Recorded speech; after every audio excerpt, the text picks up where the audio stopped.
You're tuned in to the Apocalypse Report, coming to you from an undisclosed location in the land of the still free, where the fire's hot, the truth's hotter, and nobody's asking permission to speak their mind.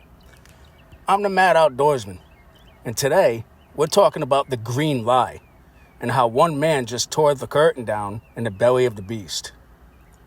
So let me set the scene. April 22nd, Earth Day, Jaipur, India. And there, standing at the podium in front of the international suits and smug little technocrats, is Vice President J.D. Vance. Now, I don't say this lightly, but he just let the globalists have it.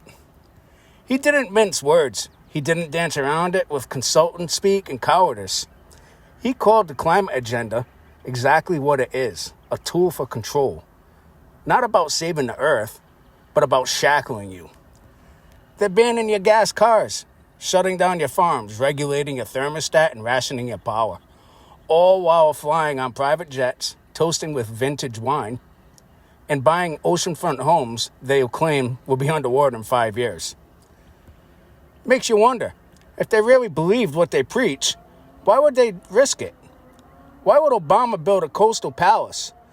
Why would Pelosi stake a claim on the shore? It's not fair, folks. It's a hustle, and you're in the mark. Now, I've lived close to the land, long enough to smell the BS when it blows in on the wind. I've seen dry spells, floods, blizzards, heat waves. You know what's never changed? The elites lying to the people to get more power.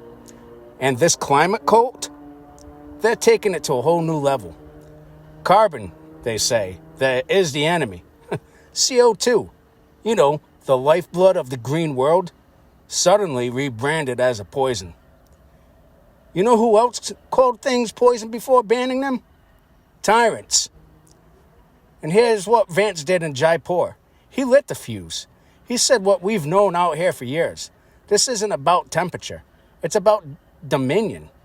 It's about who eats steak and who eats bugs. Who drives a truck and who rides a bike to a job they hate in a city they can't afford. Behind the curtain, it's always the same names.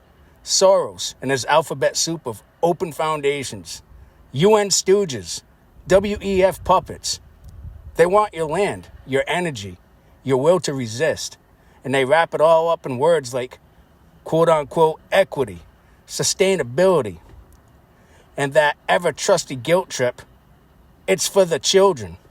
Tell you what, folks, every time they say that, you better lock your gate and load your magazine, because they're coming for something they ain't earned.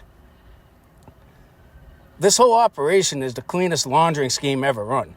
Money goes in, freedom disappears, and fear comes out. But here's the good news, folks. The tide's turning. Vance didn't just speak truth. He ripped the mask off. He pulled their covers. And now it's up to us, the off-gridders, the homesteaders, the skeptics, the defiant, to carry the torch.